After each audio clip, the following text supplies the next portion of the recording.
bɛɛ bɛnn'o ma n'i k'a fana an fɛ Afrique de l'Ouest kɔnɔ Sunkaro ta labdani jama kasiya ka tɛmɛ mois bɛɛ kan Sunkaro la kaburula ta kasiya mois bɛɛ kan mais wulu t'o puisque an tɛ diagnostic kɛla k'a ma fɛnɛ karo sumana bana kasiya karo sumana saya kasiya ne mɛ a montaya fɔlɔ ten Sunkaro ma semaine 2 bɔ fɔlɔ mais ne san tɛmɛnen n y'a kuma fana fɔ mɔgɔw ma la n k'a photo bɛɛ capturer n Facebook kan puisque je suis suivi plus de 5000 personnes sur mon Facebook a bɛɛ n ka nɔnbaw plus de 90 personnes mɔgɔ min sala Sunkaro la san tɛmɛnen ɲinan ta ma 2 semaines bɔ fɔlɔ j'ai au moins 20 personnes a bɛɛ capture bɛ n kun qui sont décédés en plein Ramadan 2e jour 3e jour 4e jour mais n'i y'o bɛɛ kuma fɔ o b'a fɔ ko ala b'a mɛn kɛ wuli ka ɲi hali n ka alimamikɛ dɔ bɛ Laginɛ mɔlu b'a fɔ ko ka faritani na kasi ko man di ala ɲɛ a ko jɔn ye faritani fana ba fɔ n'alu ko mɔgɔ b'a sa ko ala le jɔn y'a fɔ a ye kɔngɔ min na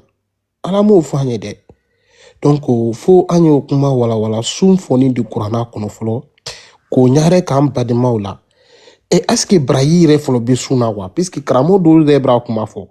a Mali kɔnɔ yɛrɛ ko Brayi si tɛ sun na ko Brayi si tɛ sun na ko Brayi yɛrɛ tɛ kuranna kɔnɔ a fɔla même ma ko Brayi ko tɛ kuranna kɔnɔ donc ko lɔnbaliya o ye dibiba ye fo an ye fɔlɔ o ko walawala fɔlɔ yɛrɛ fɔlɔ ka don Sunkaro ninnu fana kɔnɔ yɛrɛ fɔlɔ donc o ma komi baro daminɛ san de an bɛɛ d'an préparer ka dɔw fana lamɛn ka analyse daminɛ ka ko walawala ko an badenma silamɛw olu kana silan olu kana jate u bɛ na an ka baro an ka dalafɛya an k'an tɛ ɲɔgɔn ma dɛ mais an k'an bɛ fɛn kelen de ma fɛn kelenw an bɛɛ tun b'a kɔnɔ alu b'a kɔnɔ bi dɛ mais an fana tun b'a kɔnɔ donc o tɛ k'alu bɛɛ folen ne n'alu b'a kɔnɔ fana olu salamu aleykum o tɛ pa monta foli b'i ye kosɛbɛ karamɔgɔ Ben Salman i folen no Soma Dambele aw folen don an bolo bɛ dugu la k'aw fo k'aw bolo kɔrɔta ko o tɛp can b'aw lamɛn su ni tile fo ni batiriw y'an bila ni batiriw m'an bila an b'aw lamɛn k'aw lamɛn anw tɛ dɔwɛrɛ la o kɔ k'a tapoter dɔrɔn an bɛ foli k'aw bɛɛ vraiment la reine vraiment e folen don kɛnɛ nin kan yan Ben Salman a folen don kɛnɛ kan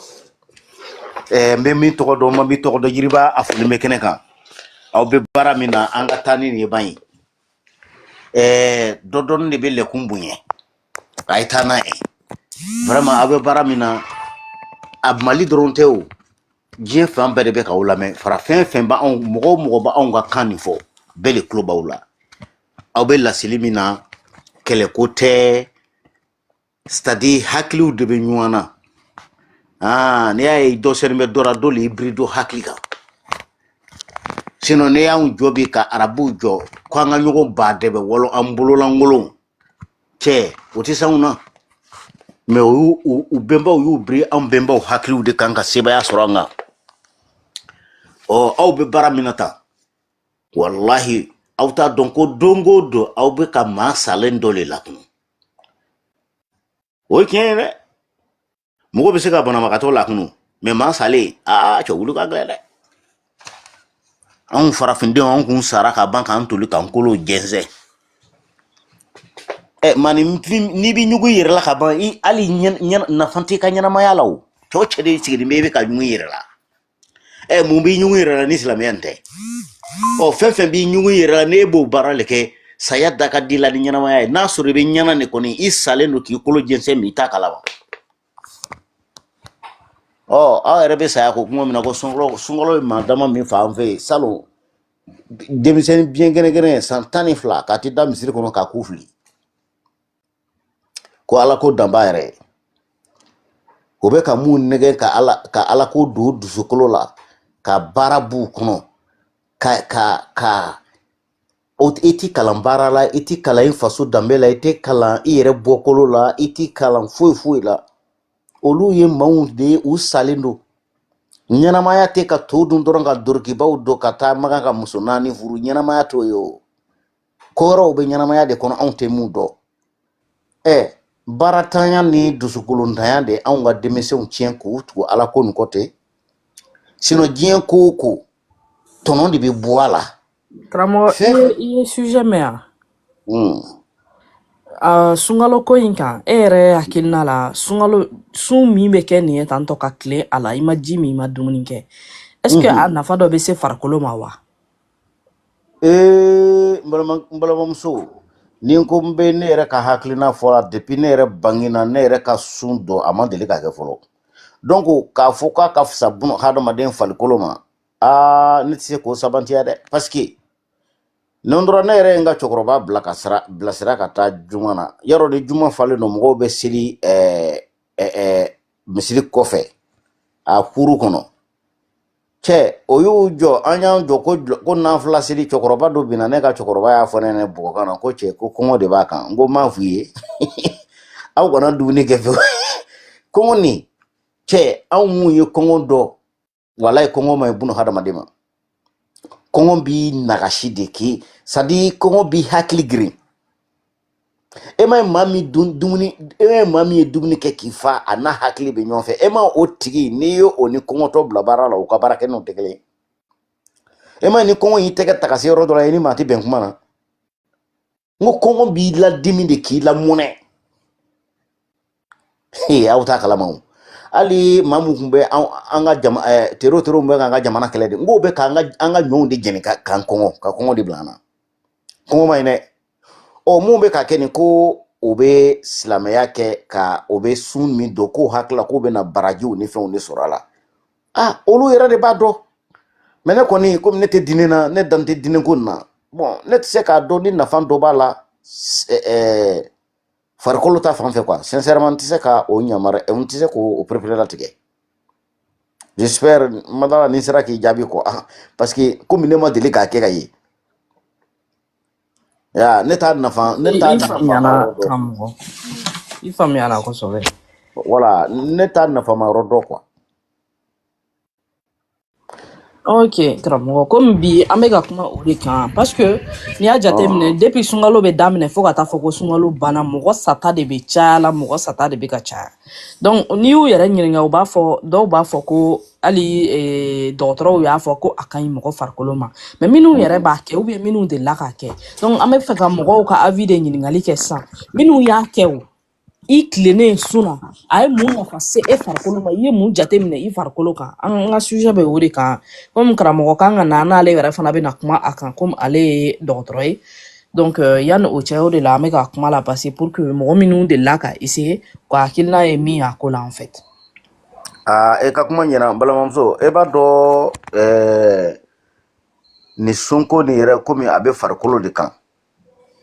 sinon ne b'a dɔn kɔngɔ kɔni ne tɛ sun dɔn mais ne bɛ kɔngɔ kɔni dɔn kɔngɔ ne b'o dɔn ne bɛ kɔngɔ dɔn dɛ oui parce que anw ye geribupalanw ta an fa jamana yɛrɛ kɔnɔ ka taa totɔ dili o y'an sɔrɔ donc ne bɛ kɔngɔ dɔn donc maa min b'a kɛ ko ala ko kama n balimaw a fana jate minɛ dɛ nata de b'a kɔfɛ ala arijinɛ sɔrɔ ala sini sɔrɔ quoi ala sini lahara sɔrɔ ko ɲuman de b'a ko nin kɔfɛ donc o motivation min b'a la peut-être a nafa dɔ bɛ se ka k'o ye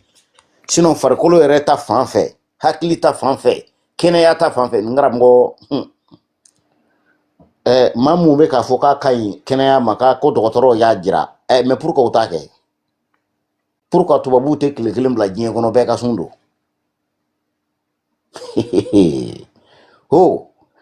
tagapɛrɛn fɛn fɛn bɛ diinɛ ko nin na nin bɛɛ b'anw ka bamakɔ de ne b'o de fɔ aw ɲɛna baara de b'anw ka jamana jɛ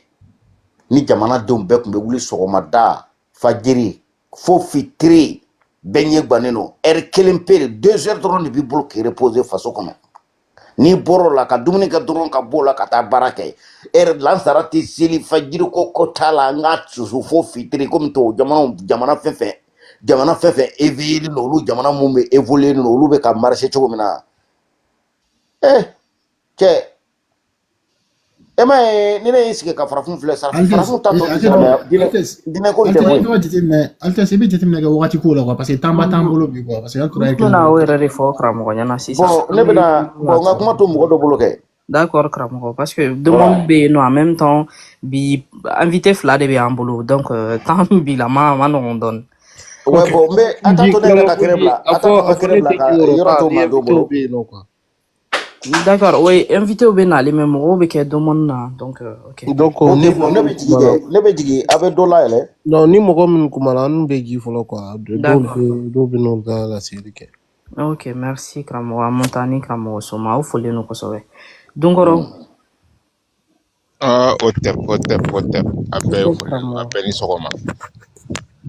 N bɛ bɛɛ fo n da sera min tɔgɔ ma n da ma se min tɔgɔ ma n bɛ bɛɛ fo karamɔgɔ fɛn bɛ k'an lamɛn n bɛ bɛɛ fo fɛn bɛ dugu ma laarɛnw n b'a bɛɛ fo sun kunun karamɔgɔ Maxime bɛ k'a fɔ i b'a fɔ ko fɛn ka ɲi mɔgɔ farikolo ma de ye laarɛn a bɛ komi ni mɔgɔ min farikolo ka bon u b'a fɔ a ye régime kɛ dɔ bɔ dumuni na mais kɔngɔ bɛ e la déjà e bɛ tila k'a fɔ ko sun bɛ ɲɛ e farikolo ma hakili la hali mɔgɔ min tɛ docteur i yɛrɛ ka o lajɛ n'i ka bon de ni farikolo b'i la de u b'a fɔ dɔ bɔ dumuni na i ka régime kɛ o de ka ɲi farikolo ma mais kɔngɔ b'e la ka ban e bɛ mun régime kɛ tuguni bon a kɔni bon sunkalo in bɛ mɔgɔ faga n'o banna hiji fana mana dabɔ o fana bɛ mɔgɔ faga o ka ca ni sunkalo ta ye o ni hiji fana daminɛna o fana bɛ mɔgɔ faga o ka ca ni sunkalo ta ye lafiya t'a fan si de la reine bon a ka foli don awo tɛpɔ i folen no kosɛbɛ karamɔgɔ Donkɔrɔ. Mas bɛ yan. Ouais, hotep karamɔgɔ aw folen don aw ni ta aw ni sisi ani gɔni succès bɛ fɛn min kan n'o ye sunko ye karamɔgɔ yalɔ sun kɔni k'a fɔ ko nafa min b'a la ne yɛrɛ ma se ka nafa foyi de ye sun na parce que ni mɔgɔ tilenna kɔngɔ la komi karamɔgɔ dɔ dabɔra a la sisan k'a fɔ donc e tilennen kɔngɔ la farikolo mako bɛ ji la waati la e bɛ ji suma ta dɔrɔn k'o min dɔw bɛ gilasi ji yɛrɛ le min fana ji sumalen ba donc o mɔgɔ caman de c'est-à-dire o bɛ bana min na s'i ma i bɛ jateminɛ kɛ ni sunkalo ye tile 20 bɔ k'a minɛ tile 20 ma ka taa se tile 22 ni 3 4 ma dɔrɔn mɔgɔ sata bɛ caya o wagatiw de la ka caya kosɛbɛ parce que o b'a sɔrɔ farikolo yɛrɛ ye ji bila pewu donc diyagoya de don mɔgɔ sata bɛ caya donc faut que an ka mɔgɔw k'a dɔn wala karamɔgɔ k'a lase mɔgɔw ma k'a dɔn k'a fɔ k'u bɛ min kan c'est-à-dire a nafa ka dɔgɔ a nafa t'u kan a nafa tɛna k'u kan fana mais komi kuma caman tɛ mɔgɔw bolo waati kɔrɔlen don sinon ne tun bɛna ɲininkali dɔ de kɛ mais an b'o to wagati wɛrɛ la parce que ne ma se ka nafa foyi y'a la donc n b'aw bɛɛ lajɛlen fɔ Hotep karamɔgɔ Mas. Bon, ɲininkali komi kɛmisiw dɔrɔn de bɛ panel sanfɛ n'a sɔrɔ silamɛ de bɛ yan ou bien hali n'a sɔrɔ silamɛ dɔgɔtɔrɔ dɔ de don an yɛrɛ bɛ o de ɲininkali la an mako bɛ docteur de la ou silamɛ min b'a ka diinɛ dɔn ni ani hali médecin kumana a kan min b'a yira k'a fɔ ko nin su in ko a ka ɲi mɔgɔ ma vraiment an mako bɛ explication na par rapport à ça débat ko ni fɛn tɛ mais an mako bɛ u fana ka hakilina la olu minnu bɛ a degun in kɔnɔna na donc an mako b'u fana ka hakilina la en fait. Il faut le nom Mas. Prince de l'enfer. Prince de l'enfer B. Prince de l'enfer B, non. Bon, on dirait aller était non. Sepelele. Ma bɛɛ ni. Il faut le nom Vraiment n bɛ panɛtigi yɛrɛ fo Kuliji non a kunkoro ka ɲi c'est à dire n bɛ fɛ ka témoignage fitinin dɔ de kɛ quoi c'est à dire min bɛ n kɔnɔ quoi a ka fɔ quoi Donc vraiment nous me fera yela ko le foyer mint mon kono. C'est-à-dire a kan un kono ta fo ka ban pépé. Ne vla chaque matin ne wura fo ne 10 litres demi lungulo soma. Ayin chanfo ni ko ne ka sundu. Ibe fa ne faga wa ite ne faga. Anga chanfo. Chaque matin fo ne Jimmy demi. Bon nous ko me se ka tire bande dominique. Ji ko ne me Jimmy fo ka ta tire ban. I ko ngana dominique non ne ta photo là quoi. Mais ji ko ne ji tigane la dron non. Il ne fera. Chaque matin, mon quand a dit demi. Maintenant, ni d'autres nous gogo ko aucun. Mais ni talon au d'autres soumis. Ni talon au bec d'autres soumis quoi. Il va faire mon badin chaque matin à quand a dit 10 litres demi chaque matin. Mais c'est bon pour la santé. Bien même. Bon, au lieu d'autres lever, il y a pas fort. Chaque matin, quand vous voyez 10 litres demi, mais quand il y a sentiment, moi, je suis c'est ça, à Bagadi.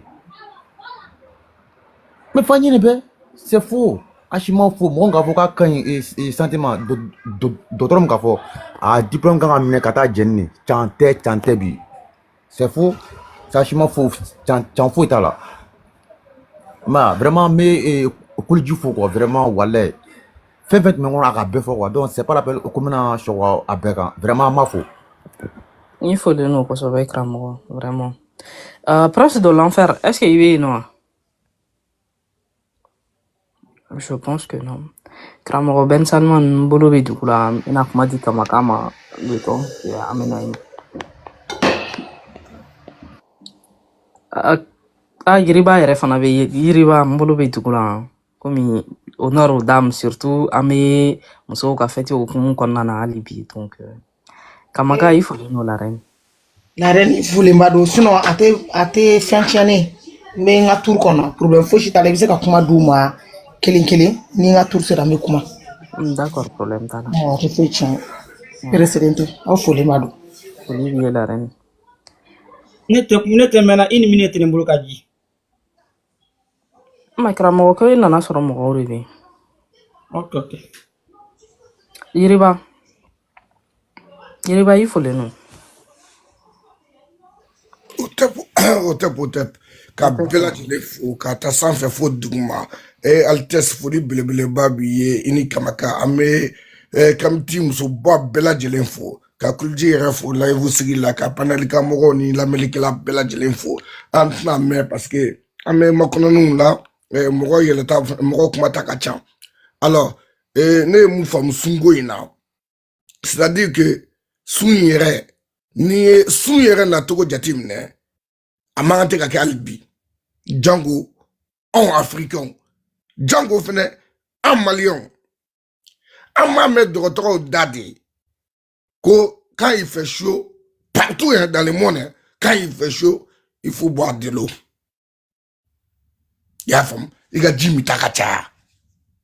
yɔrɔ o bɛɛ kun ye mun ye ni yala ni sun ka ɲi santé ma o bɛ fɔ mɔgɔ ye wa et on voit aussi dans les pays développés an ma ye publicité bi kɛ kuma bɛɛ mɔgɔw minnu b'a fɛ ka fasa i y'a mɛn ni ka sɔrɔ ni calorie ka ca u farikolo la kojugu u bɛ fɛn timimaw u ye fɛn caman dun u fari pour leur santé u fari mago bɛ ka fasa hali olu tɛ sun dɔgɔtɔrɔ t'a f'u ye k'u ka sun a bɛ f'u ye k'u ka régime de kɛ nous sommes dans un pays là où il fait très chaud et là où nous sommes très très pauvres là où la santé n'est pas à la porte de tout le monde yanni sun cɛ jɔn de bɛ taa ka bilan kɛ dɔgɔtɔrɔ a ye sabali sa a ye sabali a ye kalan mun kɛ quoi aw yari quoi a kana mɔgɔ ɲɛkun lajɛ anw yɛrɛ ka mɔgɔ kalannen quoi nous on se demande minnu ma kalan olu le kalannen don wa ou bien minnu kalannen don olu le ma kalan on veut savoir comment un médecin ou bien dɔgɔtɔrɔ bɛ jamana mun na olu le minnu sigi ko sun ka ɲi jɔn de bɛ taa ka bilan kɛ jabɛti bɛ se ka daminɛ maliyɛn na n'a ma kirikira ka bɔ ka bin a tɛ dɔn ko jabɛti b'a la tension mete bana foyi te malien na tant que na ma juguya so kono ka ashi tige folo anga cheka tana hôpital la anta do mumala arrête c'est kata hôpital là mais le Mali a 80% dans ça malien John B à la forme que John ne va pas blanc régulièrement il y en a pas ni ya ma fara uti to fara ne mo dama mu wula men kale ni bona che ni mo chama mo bade mu ta dron usigale mu yere la ashima sing nya fo atiba usigale mu yere la tu yere la je dron usigale ne bu yere la u masing e ka fara warte munuki abe tension ni attendez furdim me bela anga chorowa ubita so ufonga ube bana kaba ufarikolo moko be énergie la mo ube jatigele mu kono abikla tukuni kata osigala tisiranga fo atantu munu be wiye atonto munu be wiye afa munu mafato folo ulu munu be ka foko na afo kaka yimo be minake parce que benye ba kashinina nyakli wala ko bega en ce moment fait ku kana sun Adore souvent le bandron, il va moun dépenser clinique là, ça compte même pas. Alita donc il va nika banakato yom na. Adore fenabe kriga souvent le kono. Pour moi qu'on est quand même. Moi franchement ni ko ima on ira dans les filles et ya photo comme nade. Ya mais sinon ni international irata. Ce n'est pas comme ça. Ce n'est pas comme ça. Ita mais mon coach faut shida oui amunu me duni régime oui droit ma fo ko tasundo ta pour que gars fasse ça tasundo kalokile non de ça c'est tellement facile et puis ni sungalo ere na to ere jatimne ni sungalo ke kun ere jatimne ce n'est pas le dieu qui ere terre amanga te ka kere et muna fa ba kella ni ya aiswa ere ta ka kila tukun kana la je tukuni les moumani ou ala iche ce n'est même pas la peine parce que Bradjita là anana to comme na do de a jamana do de a ake pour que kuka bolo préserver kuka bolo mara kaseka sanaban mais on est beau là à quoi ça va nous servir bénéficie bemi fuli bobe comme mo yele ta chara au temple Oteb Kramogo Jeriba Foli Bie Kosowe. Kramogo Ben Salman. Oui, la reine, il faut le nous. Il faut le nom Kramogo. Quand Kramogo pour Jifu, quand Panel s'en fait déjà bien fou. Moi, Foli Bela Bara Bela Jedin Folo. L'intérêt, c'est très intéressant. On y a, mais on met un Hakilna fois la reine. Notre Gebashi. Tout d'abord, on m'a fait soigner comme nous. Comme nous ani minoro muyundi donc nafa bala we nafa tala o jabi kono diminte nyedimindu ne fera don munu ba foko sumbe mo kenea o docteur membe jien kono ko banabato docteur flel la fi kata consulter ko docteur ke a sebe ke ordonnance sans fait je dis bien ordonnance sans fait ko kono muyuni minoro muyun ko ni talan ko yikibe kenea me fait ko don docteur de la ko seben doka ordonnance sans fait ko kongo munyuni ani minoro munyuni pendant toute la journée ko o de ba to kibe kenya soro ni banawatum de la ko ni mo comme ça ko ordonnance ran la ni be dala ka fo na fa be suna mais ni o ordonnance ma soro jien kono mbalma wata chife na fa fuite kongo munyuni minoro munyuna galonko oh na so avec kenya de moroma banawato ko sunu mo kenya adunte jimini dumun dabla agata ke sun gansan na be kenya soro oh no dabara mina am to nyefo kaburduna la reine kuma la sura dron ne se ka mi fo sunte kenya di mo ma bi ata di ma chini wa wafu ko kame nin sanuya galote te maka chente ate ni fui sanuya voilà docteur bi sa sebe orasi kono ko ni dumun kalte ntu no amayima ambo fam mais dumune ka tui n'o sɛbɛnna mɔgɔ min ka ordonnance kɔnɔ n'o tigi nana n'a ye kɛnɛ kan yan ka na yira anw na wala an bɛ da la k'a fɔ ko jaja kɔngɔmuɲu ani minɔgɔmuɲu a bɛ mɔgɔ kɛnɛya ne kun bɛ se ka min fɔ kuma in na la reine o de ye nin foli bɛ bɛɛ lajɛlen n bɛ place di mɔgɔ wɛrɛ ma Hotep. Hotep karamɔgɔba foli b'i ye kosɛbɛ. Non mais i ka kuma in vraiment a delila k'a fɔ mɔgɔ min ɲɛna ko sun de b'i ka bana furakɛ wa bana min tun don. Donc ni analyse kɛra yani sun ka prescrire. karamɔgɔ Bosa i folen don a bɛɛ lajɛlen folen don donc bi kuma ma nɔgɔ ma bon n fari man di na dɔɔni bon Altesse bɛ yan a bɛ bi live gérer a bɛɛ lajɛlen folen don. I folen don karamɔgɔ. Kunu attaque u ma se k'olu de kunbɛn ni maramafɛn yɛrɛ sen t'a la fiyewu. Des Amon i bɛ retard la bi dɛ. Na ɲɛ kun gannen bɛ bi koyi i bolokɔrɔ degunnen kun don aw ka foli belebeleba bɛ yan kuliji ka nɔgɔya k'i ye ka lafiyaba d'i ma n b'a dɔn n buramuso ka kan ka tokɔrɔji kɛ to ni tokɔrɔji ka sɛ k'a la ni foronto kana to ko kuma yɛrɛ fɔ mɔgɔ ɲɛna sa Des Amon. I t'a to n ka den ka bana fura f'a ɲɛna a ka nɔgɔya joona joona to ni tokɔrɔji o sɛlama très franchement o bɛ nɔgɔya teliya quoi i folenba don k'i bolo kɔrɔta panel sigi la ka Altesse ni da fila a kɛra tile fila ye dɛ. A kɛra yen kɔnɔ. Kunu tun bɛ k'aw lamɛn mais n ma se ka temps sɔrɔ ka yɛlɛ. I y'a ye sa a bɛ kɛ kuma dɔw la ko n'u ni kubaw u bɛ caya mɔgɔ bolo la reine kama k'a bɛ kɛnɛ kɔnɔ déjà n'ale bɛ yen dɔrɔn basigi bɛ yen i folenba don Hotep ɲɛ bɛ a la ko cɛ kura wa i folen don ani Jeleho de don je ne sais pas bon n bɛ bɛɛ lajɛlen fo Ben Salman jiginna a ye demande min kɛ n'a bɛ silamɛw bolo u ka yɛlɛn ka na o dɔ d'an ma yaasa an ka bɔ kow ni kow kalama sabula nin sunko in nin sunko in ye kabako ye dɛ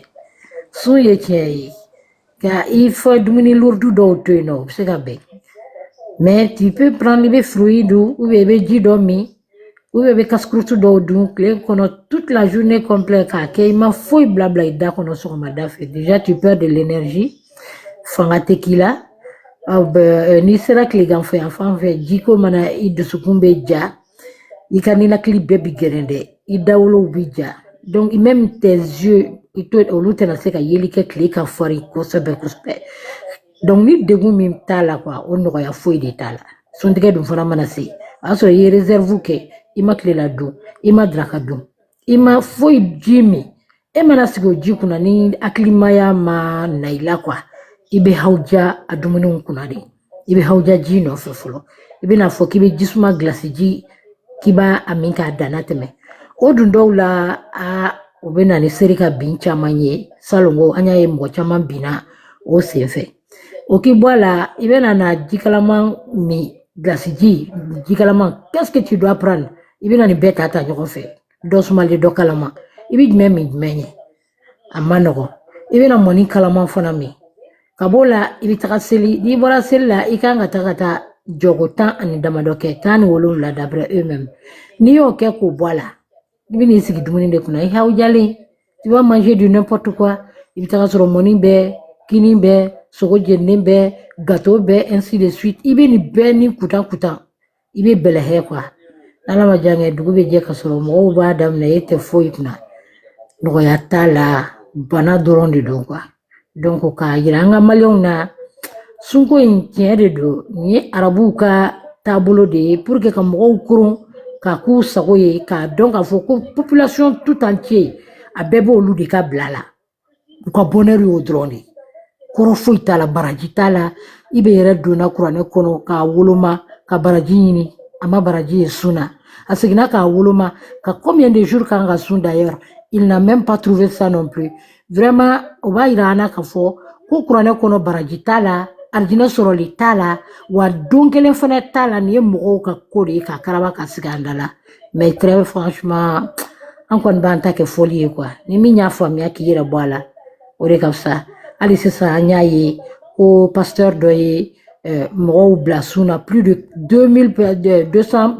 400 personnes k'u bɛɛ sara k'u ka sun de don ko sans rupture e ka nin lajɛba in k'olu bɛ taa arijinɛ de sɔrɔ o la o su hakɛ min bɔra danta la aw k'a dɔn n'i ta wajulukɛlaw ka kuma ma a bɛ mɔgɔ bila fili de la k'i bila ko la ko min i ti tɔnɔ sɔrɔ a la diɲɛ kɔnɔ yan wa lahara i tɛna tɔnɔ fana sɔrɔ a la nin bɛɛ ye ko labɛnnen de ye ka ɲini an baw fɛ an ka musokɔrɔbaw ani an ka cɛkɔrɔbaw u ka hinɛ u ninkunni na quoi masa min y'u dan a m'u dan ka nin jagoya u kan mais nin ye ala de ye ka jagoya ye ala ye jɔn ye ala ye arabuw ka boli de ye o de bɛ nin jagoya arabu boli ye jɔn ye arabuw ka marakɛlabaw olu de ka sun jagoyalen ni an'u ka seli jagoyalen ni si tɛ tiɲɛ ye aw folen don kuma janyana kojugu ka foli belebele d'aw ma duguma mɔgɔw bɛɛ folen don tapotelikɛlaw a y'a tapote ne ɲɛ tɛ bilenman na dɛ a y'a gosi gosi k'a gosi gosi n bɛ bɛɛ lajɛlen fo I folen don kosɛbɛ la reine vraiment foli b'i ye Gelewulo I folen don Ok. N bɛ i bɛ fo bonya ni karama kɔnɔ. foli b'i yɛrɛ ye Ok. a karamɔgɔ an bɛ k'i lamɛn de o Ok, sun ye minɛ n bɛna tɔnɔ fɔ sisan. Altes ne bɛ se ka kuma ta o wagati yan. a ko k'a bɛna sun de ɲɛfɔ an ɲɛna fɔlɔ kama kan Silamɛ de don wa? Ok. Ok. I ka dɔn n'i donna silamɛya kɔnɔ mun ka kalima kalan ka la ala ya masaya la ka la cila la sallallahu alaihi wasallam o bɛ se ka kɛ dannifɛn bɛɛ ye i bɛ se k'i kali dannifɛn bɛɛ ye jinɛ sotana adamaden sotana i bɛ se k'i kali o ye o ye premier ka seri kɛ i bɛ se ka seri kɛ jinɛ ye i bɛ se ka seri kɛ dannifɛn wɛrɛ ye mais ni ala tɛ kelen ye bon silamɛya fɛ da lolu min ye nɔ min tɛ se ka kɛ dannifɛn foyi ye o le ye sun ne mɔgɔ bɛ se ka saraka bɔ fɛn wɛrɛ ye jinɛ sotana adamaden sotana bon sun i tɛ se ka sun kɛ dannifɛn foyi ye dugukolo sanfɛ kuma tɛ fo tile 30 sun na wulini ne ka sun don ala ɲɛ o ye dilɛti le ka bɔ ala yɔrɔ k'a lɔn mɔgɔ min bɛ se ka tile 1 tɛ 2 tɛ 3 tɛ fo tile 30 o tile 20 kɔnɔ jɔn min bɛ se ka tile 30 kɛ kɔngɔ la ka jira ala la ka ya kani jira ala la ka fɔ ala la ni ala ni fɛ n bɛ se ka kɔngɔ muɲu ɲɛ n'o tɛ ala jɛrɛ k'a la ko sun a bɛ jouer mɔgɔ farikolo kan bon i bɛ o kɛlɛ k'i ya kani jira ala la ka fɔ ala i b'an bila ko n b'a kɛ nanandi ala n tɛ se ka tile 2 tile 3 don kuma tɛ tile 30 ma sun bɛ kɛ karamɔgɔ sisan an bɛ fɛ ka min dɔn a nafa min bɛ farikolo kan ka kɔngɔ ni minɔgɔ kɛ i la sinon i bɛ ka yɔrɔ min fɔ an bɛ olu dɔn en fait a ye olu fɔ an ɲɛna déjà mais an bɛ fɛ ka nafa de dɔn farikolo kan parce que an ye jateminɛ min kɛ golofinna ni sun de daminɛna karamɔgɔ mɔgɔ sata de bɛ caya kojugu surtout sun bɛ bɛn ni funtɛni wagati ninnu de ye donc o min bɛ ka kɛ dɛ c'est ce qu'on veut comprendre en fait n bɛ na la o i ka kuma la n bɛ na la o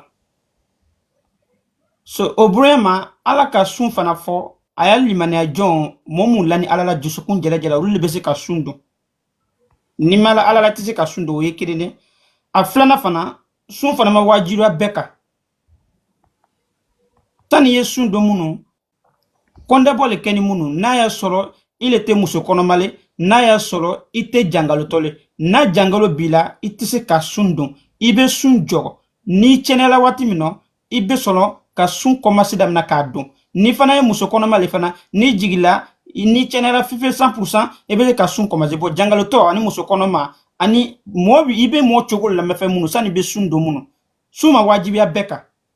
mais karamɔgɔ sun yɛrɛ dalilu bɛ kuranɛ yɛrɛ kɔnɔna na i ko ala y'a fɔ ala y'a bon an dun b'a dɔn ala kumana kuranɛ de kɔnɔna na est ce que sun dalilu bɛ kuranɛ kɔnɔ karamɔgɔ i tuma na n bɛna kuma sun bala i ka yɔrɔ min na i tuma na ne ma fɔ baraji dɛ a dalilu k'a fɔ ala y'a fɔ mɔgɔw ɲɛna ko ka sun a y'a fɔ kuranɛ haya jumɛn de kɔnɔna na i ka kuma le di ma i ne ban i b'a maɲingali kɛ i bɛ ma kɔnɔ ala y'o le fɔ minnu sun bɛ kɛ ɲɔgɔn kan inanzalna fi lailatul qadr ma adraka ma lailatul qadr khairun min fisha ok lailatul qadr tanazzalu malaikatu rafiya ala kandi ko ni ye sun don ale ala ɲɛ ni kɔn mina ka sun jɔ ale ala ɲɛ ko ni ye sun don ko sukere ni sun kɔnɔ sunkalo kɔnɔ n'a kɛ ni tile tana banni ale ala le bɛ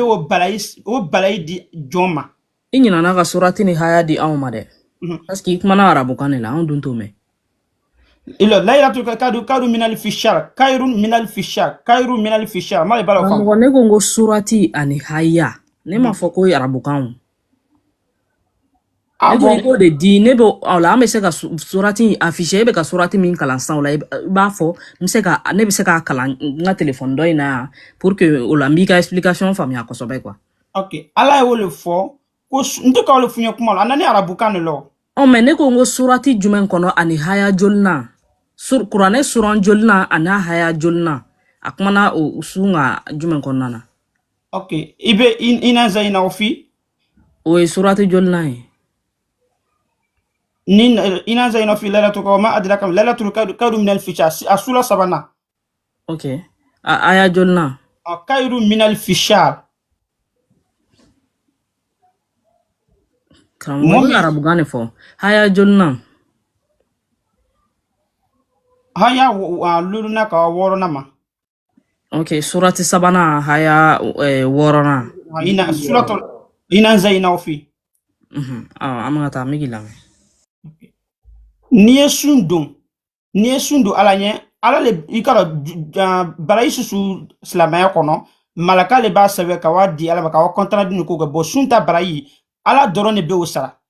donc ala jɛnɛ k'a la ko sun man nɔ ala jɛnɛ le bɛ balayi sara balayi min ye danda la bɔ a y'a fɔ dɔrɔn kuranna kɔnɔ sa mun bɛ hajuya ka wa ma ko n'i ye su kelen sɔrɔ o min mɔgɔ min bɛ san 90 kɔ kɛ ala bato la o su kelen balayi bɛ kɛ o la tellement ko sun ka gɛlɛn a fana ka gɛlɛn ala ma. Bon, il y a un ka mun fɔ de farafin dɔrɔn fana tɛ sun don na o arabu bɛɛ fana tɛ sun don na o arabu mun lani ala olu de bɛ sun don arabu bɛɛ tɛ silamalo to kuma tɛ a tɛ min farafin dɔrɔn de bɛ sun don no ala fana ma wajibiya arabu ni farafin ni mɔɔ na adamaden de n'i ye silamale ala ma jɔ wajibiya bɛɛ kan o min n'a fɔ ɲan kan mɔɔ le bɛ sun don cɛnɛya bɛ mun min fari lɔ na cɛnɛya tɛ fari lɔ tɛ se ka sun don so sun ye barayi lele a fana ye silamɛya lele a fana ye ala bato jɛrɛ le ala jɛrɛ le b'a barayi sara so farafin dɔrɔn tɛ sun don na quoi. Farafin dɔrɔn tɛ so i bɛ wele la i kunna quoi farafin dɔrɔn tɛ. Mais karamɔgɔ i bɔra ka explication fɛn fɛn di en tout cas i ye surati min di i bɛ ka explication min di a t'o kɔnɔna na dɛ. Bon ele b'a fɔ n b'a fɔ de sisan because ne kuma ɲɛfɔ n ye déjà. Non ne ko n ko i ka surati ni ala kumana yɔrɔ min na karamɔgɔ silamɛya ye fɛn de ye fɛn min sɛbɛnnen don ala kumakan ye fɛn min sɛbɛnnen don ala ko ale kumana a ka kuranɛ in de kɔnɔna na aw yɛrɛ bɛ min fɔ donc sisan i bɛ kuranɛ haya de di an ma ala e bɔra ka ni explication fɛn fɛn di sisan an b'a dɔn nin bɛɛ ye e ka kuma ye o tɛ baasi ye mais e ko ala de ko donc ni ala y'a fɔ surati dɔ de kɔnɔna na ani haya dɔ de kɔnɔna na donc k'i ka o surati ni o haya de di anw ma pour que an bɛ explication ye yen et en même temps donc i bɛ k'i ka kuma fɔ yɔrɔ ne y'a to i k'i ka kuma fɔ ne ko i ka surati ni haya di an ma surati in affichelen filɛ nin ye karamɔgɔ mais e bɔra ka nin kuma in bɛɛ min fɔ sisan nɔ ni foyi t'a kɔnɔna na. O de ye ko basima yɔrɔ ye quoi. Ok. Dalu de ka fisa kuma la kuma dɔw la. Altes, si je me trompe pas, on reçoit ça va haya duru de non. Mais karamɔgɔ de ne est-ce que ni ne ka kuma bɛ ɲɔgɔn sira la. So ile b'a fɔ i m'a fɔ i tɔmɔ na kosɛbɛ ile b'a fɔ n b'a fɔ sisan ok ala ka ko ni sun tɛ sun sɛbɛn tɛ n'i ye sun don ba kɛnɛ ba i b'a fɔ n bɛ o fɔ ba. Non ala y'a fɔ yɔrɔ min na ko silamɛw a ye sun don baraji b'a la i bɔra ka nin min fɔ sisan nɔ k'a fɔ ko nin karisa e kana sun ni i bɛ nin lahalaya in na i kana sun n'i tɛ nin lahalaya in na i ka sun ni sun explication dilen don surati min kɔnɔna na quoi karamɔgɔ. Ok ne ka minɛn k'aw le f'u ɲɛ ten sisan sun barayi cogo ni ko bɛ cogo min. Mais o ye e ka kuma de ye wa o ye ala ka kuma de ye. N ka min fɔ ten cɔ ka bɛ ko ala bɛ sara jate min d'i ma sun barayi bɛ ɲami kan k'aw le f'u ɲɛ ten. Mais ala de y'a fɔ k'a bɛ baraji di ma wa e de y'a fɔ ko ala bɛ baraji di. N ka min fɔ dɔn ala ka ko kalo 1000 ne. Donc ala y'a fɔ yɔrɔ jumɛn ko kalo 1000 ne b'o de nɔfɛ o. N tɛ k'ale fɔ tananzalu malaik. Surati joli na parce que i ye surati min di an y'o lajɛ sa t'o kɔnɔ. Laylatul qadr kairu minal fishar o kɔrɔ le bamanankan na quoi ala ka ko kalo 1000 a sara bɛ min kalo 1000 n'i y'o jate ta san 90 kɔ bara i bɛ o de sɔrɔ. An ma sɔsɔli ko la o mais a bɛ surati jumɛn de kɔnɔ surati ni haya jumɛn de kɔnɔ surati joli na haya joli na pour que an m'a lajɛ sinon i ye min fɔ o tɛ dɛ. ne mi fo tedi mbara sula funye mbara haya funye ka baya anya fana afishe ansano ato kono Lailatul Qadr imata okono Lailatul Qadr Kramo ye surati min nama ayo konna le la ati bon bref ça veut dire que bon ere abseka ke ita a numéro do amabla o minen kono mais kramo sisan ni ye klena kongo ni minogola abe nafa jumena se farkolo ma abe munkele nya farkolo ye nyumana kramo abe chena di make abaji di la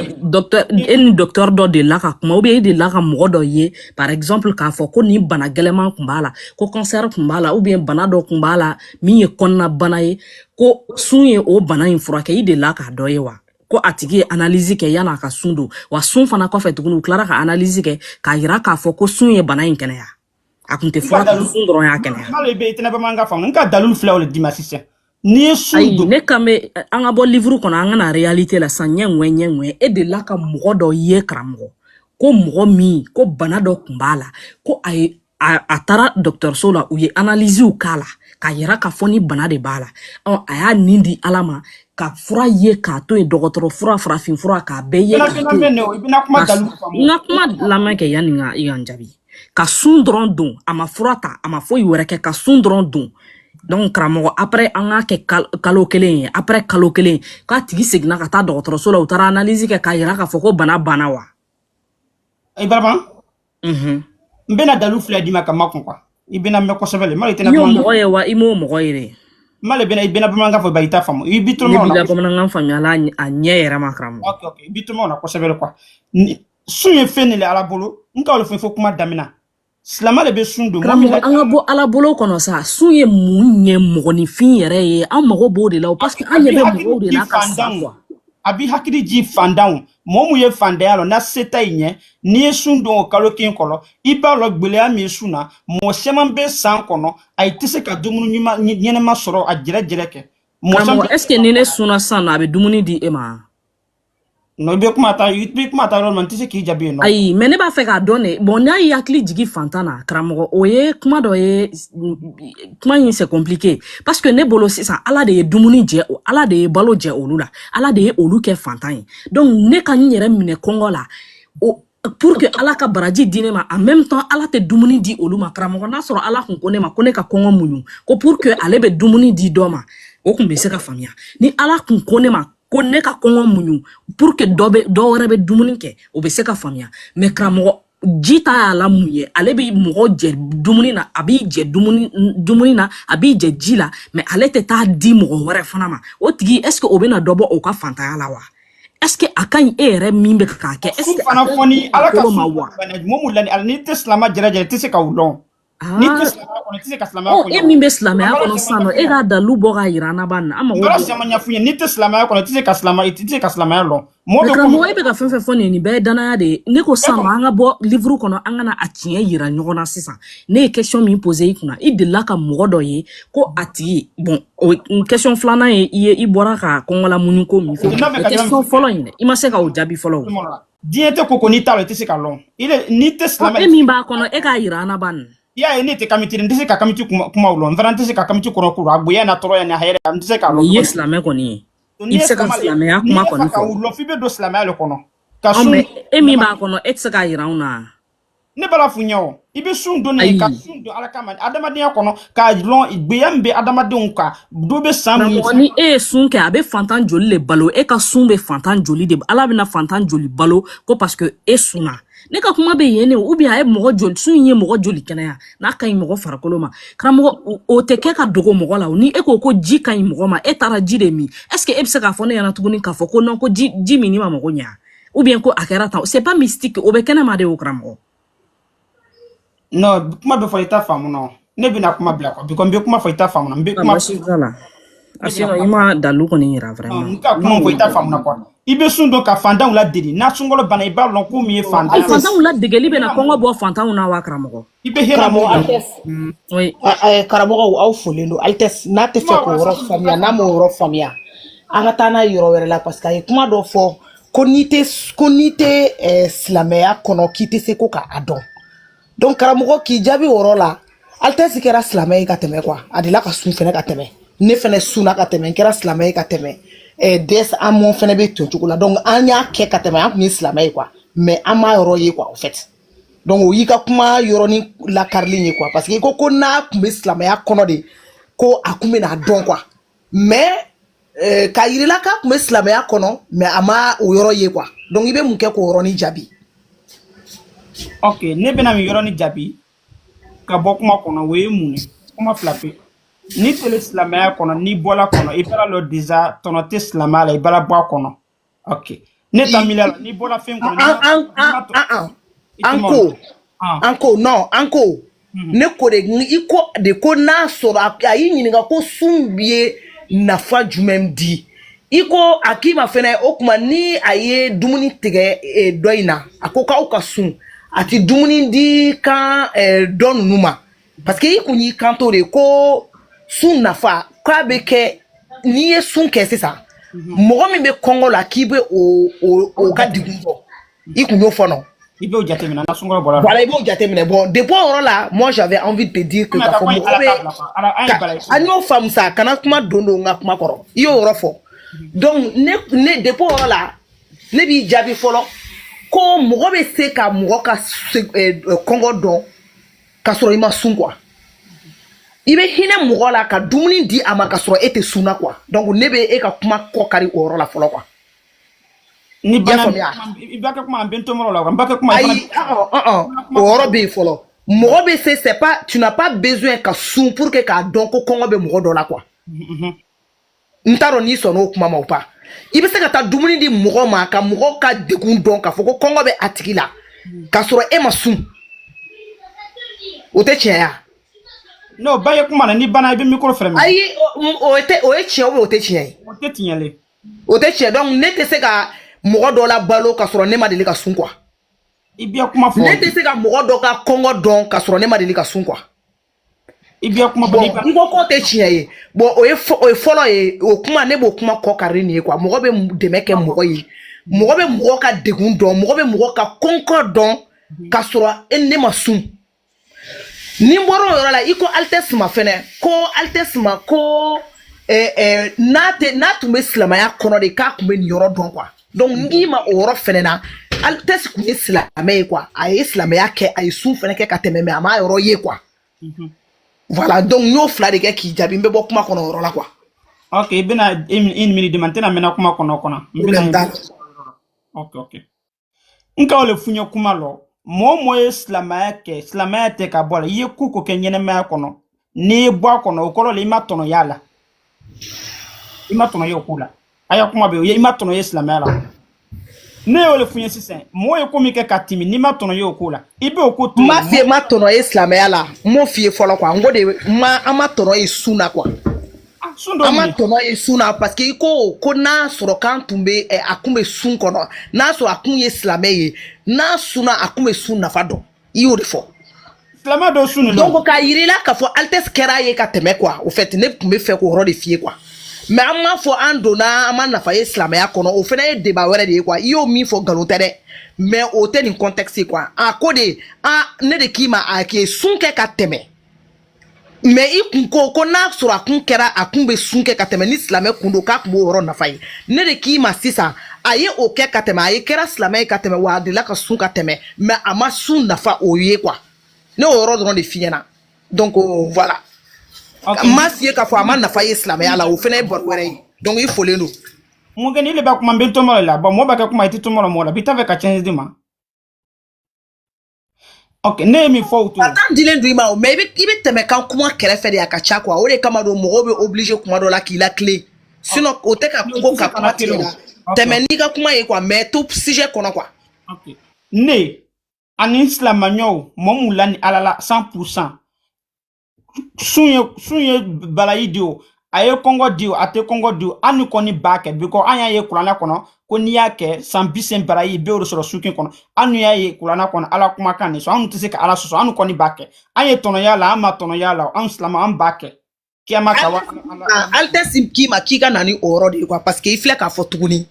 ko aw y'a ye kuranɛ kɔnɔ ko n'i sunna ko san 80 k'a o baraji bɛ d'i ma quoi donc Altesse k'i ma k'i ka na ni o sura yɔrɔ de fana ye quoi. non a y'a fɛ n'a fɔ de o to quoi. En fait, a te fait ka slamé avec la technique de l'autruche de que bon, jama ka en temps chroné no soni san. Mais faut chita la reine au be folelo teme ni ina aka teme ni mo to fene be fait ka fulu ke. Ako ka be na bokuma la aka kuma da kuma. Okay, au be folelo. Ka bokuma lo le. Alu ya jatenga anu slama uta jatete anu koni ba ke fu because a fɔra san k'e ka ka jate fana fɔ e ma se k'o fɔ bon e ka nin kuma in o nafa ka dɔgɔn nin kosɛbɛ vraiment parce que e tɛna se k'a ɲɛfɔ o an bɛna to tourneli la bon komi docteur dɔ bɛ an yɛrɛ bolo yan bi j'espère que i bɛna to lamɛnli la a filɛ nin ye a fana ye guinéen ye an b'a fɔ mandenka don donc ale bɛ n'ale kuma nin ko ninnu kan donc dɔgɔtɔrɔ sumu ye dɔgɔtɔrɔ yɛrɛ de don karamɔgɔ sama le ba ka fili o mana o de bɛ docteurya titre di ma ni tɛ silamɛ i tɛ kɛ docteurya karamɔgɔ docteur de don en général n'i bɛ lamɛnli kɛ i bɛ lamɛnli kɛ y'a mɛn. Ok ne bɛna n n'a ye docteur n'a silamɛ tɛ ne tɛ se k'a lamɛn. karamɔgɔ bon o bɛɛ kɔni ye e de ma san o ye karamɔgɔ Golofin hakɛ to Bala Sisoko bɛ yen nɔ yan'ale cɛ ye comme honneur d'a ma an bɛ kuma di Kadi 5 étoiles ma. karamɔgɔ ka ɲinɛ ne tun bɛ fɛ ka ɲininkali de k'a la quoi mais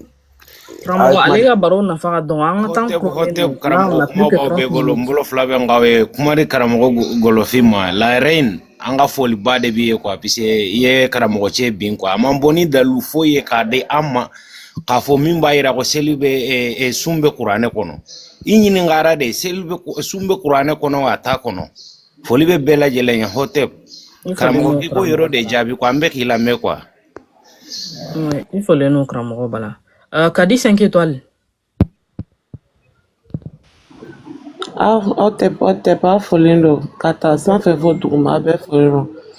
laare ni ce lon bɛ ya kuma dumanw la walayi. Foli b'i yɛrɛ ye kosɛbɛ la reine. Karamɔgɔ Cɛkura bɛ yan.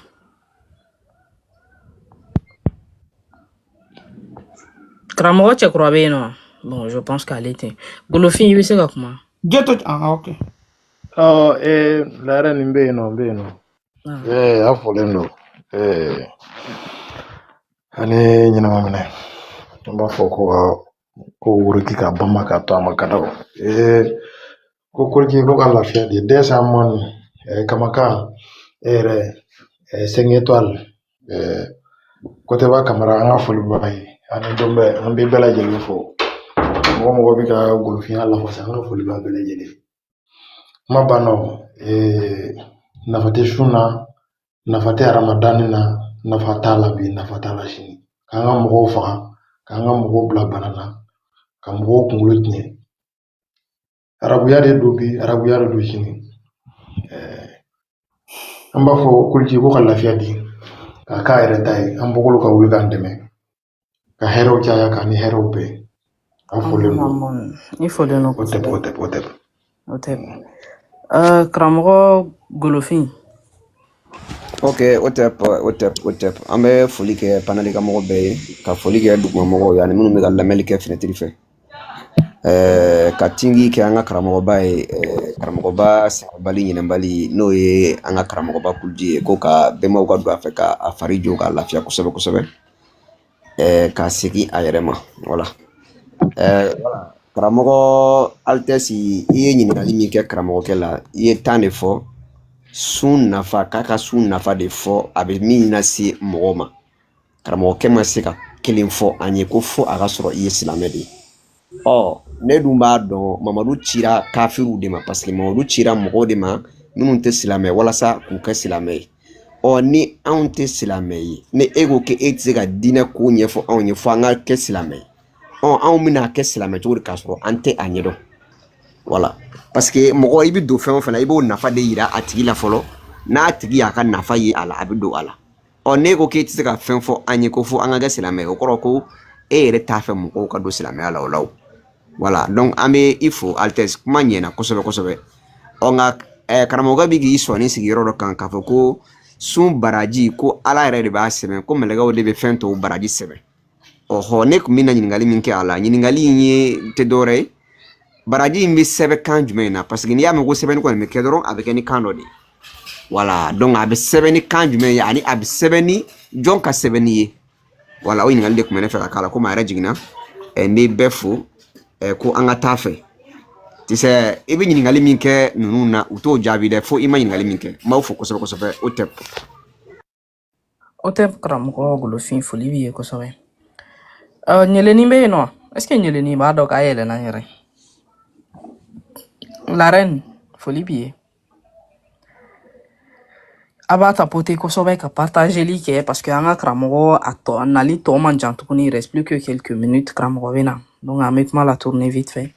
Un test me jigin fɔlɔ i bɛ mɔgɔ wɛrɛw ta place la ni mɔgɔ minnu bɛ fɛ ka intervenir yanni karamɔgɔ kɛ yɛlɛli cɛ k'aw bɛɛ fo kosɛbɛ. Foli b'i ye la reine. Karamɔgɔ Bɛngi. O tɛ foli bɛ bɛɛ lajɛlen. O tɛ karamɔgɔ. Ka kuluji fari lajɔ an bɛnbaw ka duwa ye. Ne tun b'a fɛ ka kuma cɛ in de fɛ ne ko ni fɛn in fɛ n'a donna mɔgɔ la i bɛ kɛ fatɔ de ye a b'i kan ka réfléchir ni farikolo yɔrɔ min a b'o bɔ yen de ya. Ne ma se ka foyi de faamu ko ni yɛrɛ ye ne choqué ko dɔgɔtɔrɔkɛ min bɛna la yɛlɛ k'ale t'o lamɛn k'o ye kafiri de ye mais ni cɛ in banana a ma deli ka taa n'a den ye dɔgɔtɔrɔso la fɔlɔ pikiri min bɛ k'a den ninnu na furakisɛ min bɛ d'a den ninnu ma minnu y'olu labɛn ne ko ninnu kunkolo bɛ min baara bɛ yen koyi panelikɛmɔgɔw baara belebele de bɛ yen nɔ quoi fo ka il se permet de dire que dɔgɔtɔrɔ min bɛna ale kuma kɛ ale t'o lamɛn parce que o ye kafiri de mais foli bɛ bɛɛ ye quoi raw ni yɛrɛ foli bɛ panelikɛmɔgɔ bɛɛ ye ka lafiya di cɛ in ma a man kɛnɛ quoi a man kɛnɛ ka lafiya d'a ma o tɛ. O tɛ karamɔgɔ Bɛngi foli b'i ye kosɛbɛ vraiment ale kɔni duwawu belebeleba de kan ka k'a ye. Ɲeleni est ce que i bɛ yan nɔ je pense que ɲeleni t'a dɔn k'a yɛlɛnna. Je l'ai fait déconnecter en attendant. Légitime défense. Oui. Ani sɔgɔma. Kori baasi t'i la, ani sɔgɔma. Bah bien. Ne kɔni ne ye silamɛ mais ne montera ka ɲininkali dɔw bɛ n bolo. Ɲininkali de bɛ thème de bɛ yan karamɔgɔ. Ouais mais ɲininkali kelen in de don a bɛɛ bɛ thème in de kan.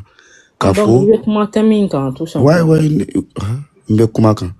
Pression tɛ foyi tɛ i bɛ a bɛ lamɛn dɔɔni. N bɛ kuma la ka ko sunkalo ni ani sun ko silamɛw de k'a kɛ. Karamɔgɔ sun nafa ye mun ye? Ayi jɔ. Karamɔgɔ n'i tɛ fɛ i b'a dɔn an tɛ fɛ ka ne kɔni. Sun nafa ye min ye? Sun nafa ye min ye ne fana bɛ ne ɲininka k'an de b'a choisir ka sun a bɛ mun s'aw ma a tɔɔrɔ jumɛn bɛ s'aw ma? An yɛrɛ farikolo de don an b'a kɛ. Karamɔgɔ i bɛ se ka kuma in jaabi wa ou bien i tɛ se ka jaabi? N bɛ se ka jaabi. C'est pas non plus obligé o est ce que e kun jagoyalen don ka yɛlɛn ka na nin kuma nin fɔ? Si parce que a bɛ ka min fɔ. Se k'i ka kuma to i kɔnɔ. Non i b'i ka an ma taa e ka so kɔnɔ ka taa fɔ ko karisa k'i ka tapi jeni an ma taa fɔ jagoya taa dumuni kɛ an ma taa i sɔrɔ i ka so kɔnɔna na e tɛ se ka n'a fɔ anw ɲɛna ko sujet min ka di e ye ou bien sujet min man di e ye ko anw tɛ kuma o kan. Ne fana ye e de ɲininka k'a tɔɔrɔ jumɛn bɛ se e ma an ka sun. Ni e b'o o dɔn k'a tɔɔrɔ tɛ se e ka sun tɔɔrɔ tɛ se ne ma i bɛ tɛmɛ i bɛ taa i ka sara fɛ ça c'est pas obligé o e jagoyalen tɛ ka na anw lamɛn e jagoyalen tɛ ka na kuma yan nɔ mɔgɔ si ma demande ci ma i nana i bɛ live kɔnɔ depuis combien de temps jɔn ye demande ci ma jɔn ye e ɲininka ko e légitime défense ko e ka sun an b'i ɲininka o la o an ko mɔgɔ minnu bɛ sun n'a ka di min ye k'i da don baro la silamɛ caman bɛ yan nɔ silamɛw de bɛ sun silamɛ minnu bɛ yan est-ce que a bɛɛ de bɛ kana kuma dɔw bɛ lamɛnli la tout le monde n'est pas obligé de venir intervenir kana tile gan u bɛ silamɛya lamɛn u kalannen tɛ n'i tɛ se ka kuma a la ne bɛ se ka kuma i bɛ jigin ne bɛ se ka kuma preuve de bɛ ne bolo ne nana ni ka preuve ni preuve b'i bolo kuma ni o ye ou bien i ka a to sa parce que là an yɛrɛ ka preuve kɔnɔ n bɛ na explication de fɔ la après n bɛ don kuranɛ kɔnɔ donc ni n'aw tɛ sɔn ma mɔgɔ ka kuma fɔ e de ka mɔgɔ i mana kuma i nana question posée de la e ka sun nafa jumɛn bɛ se anw ma ni e bɛ n'i da don o la ni mɔgɔ tɛ kuma fɔ a k'i ka min ka di ye a k'o de fɔ c'est pas la peine a ka ɲi. Ok merci bonne journée. Merci. Kone non mai kone la si yɛlɛna adama ɲɛ kone la si fɔlen no karamɔgɔ. Au tep foli b'a bɛɛ ye karamɔgɔ la reine vraiment ye foli ye Vraiment, net na kuma ka mɛn parce que n yɛrɛ la k'a fɔ ko vraiment je suis très content parce que an sera wagati min na silama foyi tɛ yen min bɛ se ka dalo di kuranɛ kɔnɔ ko nafa bɛ so na donc mɔgɔ dɔw tun b'a fɔ ɲɛna wagati dɔ la dans les périodes de 2000 à 2005 ko sani 2030 bɛ se en tout cas silamɛya kɔni fanga bɛna ben en tout cas ne kɔni lan b'a la bi parce que silama fila min yɛrɛ la nin foyi t'o da o tɛ se ka foyi yira kuranɛ kɔnɔ ko nafa bɛ so na donc vraiment c'est ce que je voulais dire n tɛ fɛ k'olu fɔ a ɲɛna vraiment je suis très content ce matin o ka min fɔ ɲɛna dans la période de 2000 à 2005 en tout cas n kɔni b'a yela ko tiɲɛ de silamɛya nafa banna a fanga banna donc nafa foyi tɛ so na donc min jigila san foyi t'a da la kan foyi t'a la y a rien dedans donc foli b'a bɛɛ ye o tɛ karamɔgɔ foli b'i ye kosɛbɛ. Adama Kulubali, Adama bɛ yan? Adama Kulubali. Bon, on dirait Adama occupé les noms. Gol Jara. Hotep larenu raw abbe folendo le tu nyelela kramo kende kama koshun ale ntu nyelela de kama exactement kamtia la damde kamtia ma nyuma yade on ne nga micro datugo a jigina u ka shun a toro be sama kosobe anye samba kele ne ko olu de kalon tiga onye ko shun yere ka baraji ko ala de bo sebe onye sambina ne kan bega ko ke kwa on kalo kono bi ma nyumo na le kano de nyafanya bi no luru ko kram ko bo be bo ku sigi ko shun ko baraji tala gado ko shun ka bantoro ba onye samba juli ka kono ngalo anti me fe kano de nyafo chenye ma be duguma be lamene ke aka shun bantoro kalonde do baraji tala awama awajibi mu ko shika awa be tile bi saba min fana shun nin bɛɛ kalo aw de nana nin bɛɛ fɔ an ye donc a y'an tɔɔrɔ a y'an sɛgɛ a y'an sufiri bi an b'a fɔ aw ye kalon de don baraji t'a la aw ye kalon min tigɛ an bɛ fɛ k'o de ɲɛfɔ n'o de b'aw tɔɔrɔ dɛ aw bɛ jigin ka bɔ tiktok sanfɛ kamito b'u ka laseli kɛ ka na aw fo maa ɲumanw maa tilennenw hɔrɔnw danbetigiw dan tɛ aw foli la koyi aw ɲɛna anw ma kosɛbɛ sinon anw tun mɛnna nin su in kɔnɔ kan shun ka taa baara kɛ an bɛ ni ka sa aw de nana ka n'o ɲɛfɔ anw ye fo bi uru ka karamɔgɔw sera ka bɔ ka n'u sigi k'a fɔ ko baraji t'a la koyi vraiment aw folen don hotep karamɔgɔ b'a foli b'i ye kosɛbɛ. Kamit family bɛ yan? Kamit family. Hotep bela de ne fole panel kamo bela de Ni bana n b'a fɛ ka Kamitu maɲinga ka di. Mais karamɔgɔ i jɔ ale ka tila la reine ka yɛrɛ fo min Kamiti yala i bɛna o fɔ an b'i kɛrɛfɛ dɔɔni bɛ Kamit family. I bɛ se ka tɛmɛ kuma de dɔɔni komi man kan ne kɛrɛfɛ dɔɔni la. D'accord, ok. Kamara foli b'i ye karamɔgɔ. La reine a folle do k'a fɔ ko a sɔgɔma ko a ye ni kolonji ka bolo kɔrɔta a ye dansira foli bɔni kɔ yen nɔ ka koliji fɔ ko nɔgɔya ka kɛ quoi ka fari lasegin a yɛrɛ ma donc jan yɛrɛ wale di bon n'a kɛra silama o b'a fɔ silama ni a yɛrɛ fɔ ko non ko ala ka nɔgɔya kɛ donc a don bana tun bɛ yen avant que dina yɛrɛ na quoi donc voilà foli bɔni kɔ yen nɔ ka la reine k'i yɛrɛ fo quoi ka karamɔgɔ fo min tun bɛ yan mɛl jini mɛl bɛ lamɛnni na donc an kalanden ninnu an bolo ban kɔ k'a fɔ karamɔgɔ ko jelo numu ɲina tɔgɔ le y'o di isɔma voilà kamo foli bani kɔ ɲɛ mais kamo cɛ ma kamo wi ma ɲininka ko du la i ma se k'aw jaabi donc a kɛ gbɔma ko i bɛ se question wɛrɛ bila la u y'i jaabi quoi i t'a y'i jaabi la le bene buton a bɛ se jaabi la parce que a ye ko ɲɛsɛn ni ko sun baraji ɲɛfɔni di kuranna kɔnɔ ikoko ina anzalnahum fi laylatil qadr wa ma diraka ma laylatul qadr khayru min alf shahr khayru min alf shahr tanazalul malaikatu wa ruhu fiha bi'izni rabbihim min amr salam wa hiya atamatul fajr. Exactement. Donc est-ce que surao kono sumbara jifoni surao le kono nado kaso sumbara jifoni surao le kono qui a versé asura numéro un numéro ya numéro fanyena ni besa numéro fala panya kanelo ya fo adi damna numéro mema kawala ba numéro ma ibo fo ay ba affiché ya no mo be bakara mo balo wa sumbara ji romeno donc imagine ni kase o jabila seni question possible ya no kamo mu ya no ay tena bar la farna même si ka fo ko ka kamiti nya fo de A à Z ay ba be réponse dima mais il est au fond beneba mo yo ma no ikalon ndese julo ni ko ando to kula na mbulo no wande se katani bi kon ndese julo no atengu no kwa no to kula na mbe non fo ya kuma yoro janne jene kura la beneba non mo kana do kono parce que obi soro ko kuma ngo kura na mbulo no ni bon ndese julo kwa kabo ni nziro ntani kunu ko tanka jan kwa ado ndese kan bodo kula na bi kon ndese julo donc an numéro tiku no ambise ka ba viro kula wa tengu no kwa tu fo buma bi ko wiya fo hala mo ne bol kula na ko ni mbise bon comme Islam ou Douma, il a fallu manga kano peut-être ay bisa numéro sebala kala jere ma quoi. Parce que y a no achama no privilège na yenya quoi. Ngo comme Islam ou Douma ay la menna mo keme ani mo bureau vla ani sey. Donc ibisa surao fola Islam ou mainga Douma ay bisa numéro la jere lima. Fisha na kuma beska no ka kwa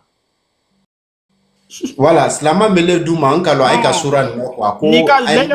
salma de na ka sura me numéro le dit comme ça la reine ba afficher en bas lo ka fo sura sun baraji be yoro me no quoi donc kuma be yoro lo ni ka sukre soro ni ka la tulo soro abara ile omi mo mina kalo bis kalo wakin soro la le san biseni quoi sukempe donc il est qu'à la trucadlo sous kelempelema donc sumbaraji dani la trucadlo sous kelempelema momina sunke ala ni ka o susoro wo bala yi beta fo san biseni ko kwa sungu do la wino ma ni yo soro kona slama fa na donc ibe la trucadlo sous me fola tian wo baraji sebeni inanzal na o sura kono non ne ma baraji soro ko fa de ngoni naviki menga utu na alaka fu kuma be baraji soro ko le ma ay ko sumbaraji mindali ko ya fe ka wole long OK naviki le menga utu na alaka konika sukire mi soro ele kalo wakin bala yi soro mumina sa biseni ko slama yakela ala batokela so ya kuma yeti se be ma ofamba mumina mumio sukin soro la ele yo sa biseni ko bala yi soro e oke ala batula sukin bala yi wole mumido ma sunde se ka soro elo sungaro be la wuli ni sukile wole ma mari wanya kwa mumite no sungaro karo be la wuli ni sukile wole baraji ma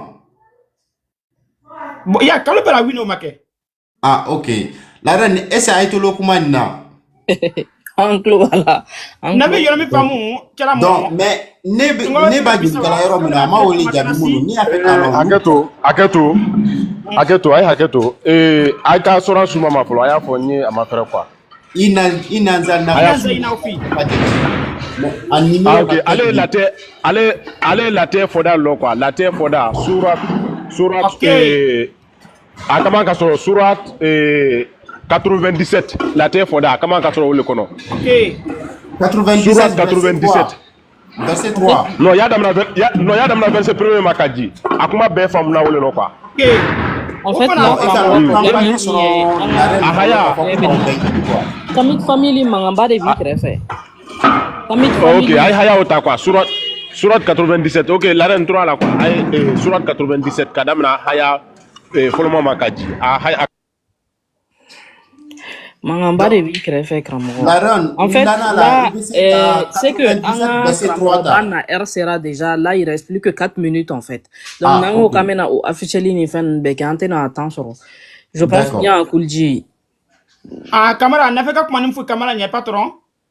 na kuma sa simindele kuma we inaza inafi afana ka slama ule de kafiru tede momuna sundo na tere mois tere bisaba ni alaka sukeon dima ele ya sumbe sukeon kono ibe bara isoro momuna sa bisene ko ka ala batola kwa iwanya sungolo bula wini ma mijakle wule ila la tro susoro Faut sur mon mia Camara avec ces gars comme là, si en tout cas il reste plus que 4 minutes en fait. Il y a ni Kramoko bena. Donc ni Kramoko on sera obligé qu'à comment bella jo quoi. Ok, ne bena mengali ke ka ji quoi. Kamiti ya korombina kuma quoi. Bon, ay me fala ko minute to ni 4 minutes. Invité mes photos affichées niveau le kana kuma ke ano.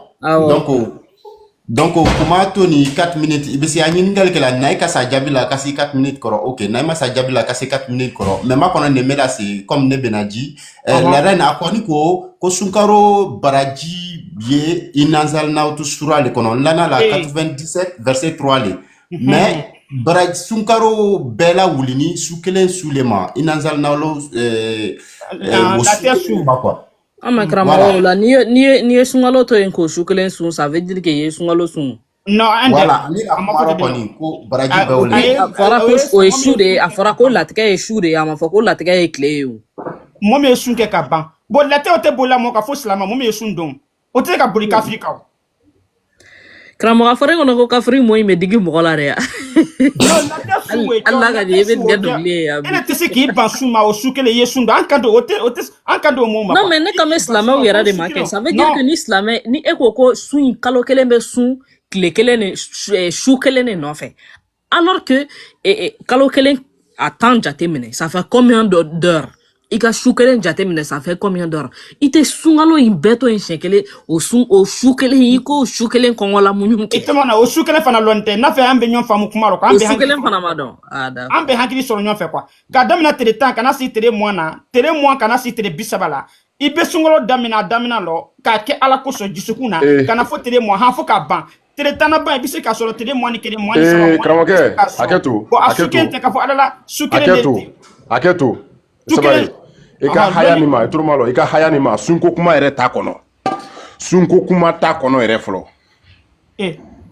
Fen folo mane odi sunko kuma te haya ni kono. Wala sunko kuma ta kono baraji ko kuma ere fana ta kono. So ila. Oui. Ok, kayru minal fisha we mune. Turumalo. Hayani, esa anisa officiel anya kra nyon fe wa. Nunga ole maka.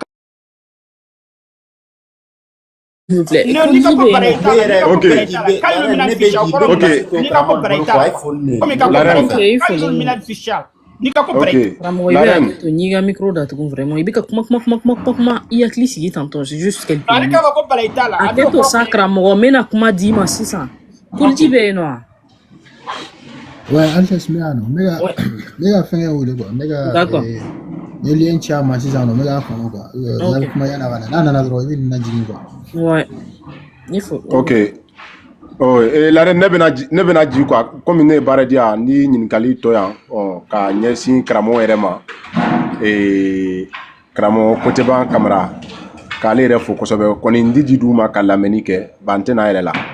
O nyinkali sumani ndi nyinkali to ile reburu ya kabe kramo koteban kamera ma ale la da korole kan ale faso ni burundale kan na foka ma ko burufinya ale ole silaka mais eda soro ale re silamaye ale ni meye siro alma mimbai hamante ale re la karanden do ye meye silamadi hamante ale re barenyo do ye meye silamadi mais ale ala la da koro silaka yala ale silani kela chogodi ka nimbeke ka ale ni karande ya kotebamro mais silamadi emay barenyo aburu mais silamadi mais ala la da koro silaka adobi ni kama fere la da koro mo ikeni mo le dibi ni kela la da koro kamba idi ke kofe modi mais ale make kofe modi sa koni asela kan ke chogodi ale la da koro kan koni karande aburu mais silamadi tiri yaburu mais silamadi ale no wibe kam woya ke nyon fe kereni quoi. Kramogo ko de bande la ganin manye fo ya no o de kramogo na fo ka strafe i ya micro kramogo mangalo donc aya da doni kuma ina doni hanye fo ko benkambe uni nyonche miye nko mo ye en fait donc a chama me nyon soro o kum nunu konnana i ga don fana ka fo ko slameu ka ninka frite je kramogo kala bancha kuma matemaka ali bi unye chi de tese uma sino ni nye chi sera uma ikana ke kafiri ede ke jahana mai ubetu ma ko nye ife en tout cas pendant ce temps silamɛya ye o fɛn de ye an bɛ nin kuma fɔ yan nɔ kuma bɛɛ karamɔgɔ ko tɛ ban a delila ka explication dɔɔni di ko hali karamɔgɔ nafo minɛlen a tagara bɔ o la wusu la je pense donc a y'a da don a kuma la yan dɔɔni ka explication dɔw di an ma. D'accord, Altesse, an ɲɔgɔn sɔrɔ sisan nɔ heure sera. Voilà. Ok. Voilà, n bɛna. I ka mɛngɛli kɛ n b'a fɛ ka mɛngɛli kɛ ka ji o. Altesse ti ɲa ma i ka na jigin. Karamɔgɔ i jɔ sa an bɛ nalen. Non n'a bɛ ka kami tu maɲi ka quoi. Awɔ i jɔ n'an tilara nin na i bɛ tila ka na y'a mɛn. I bɛ kami ti a kɔrɔ. Karamɔgɔ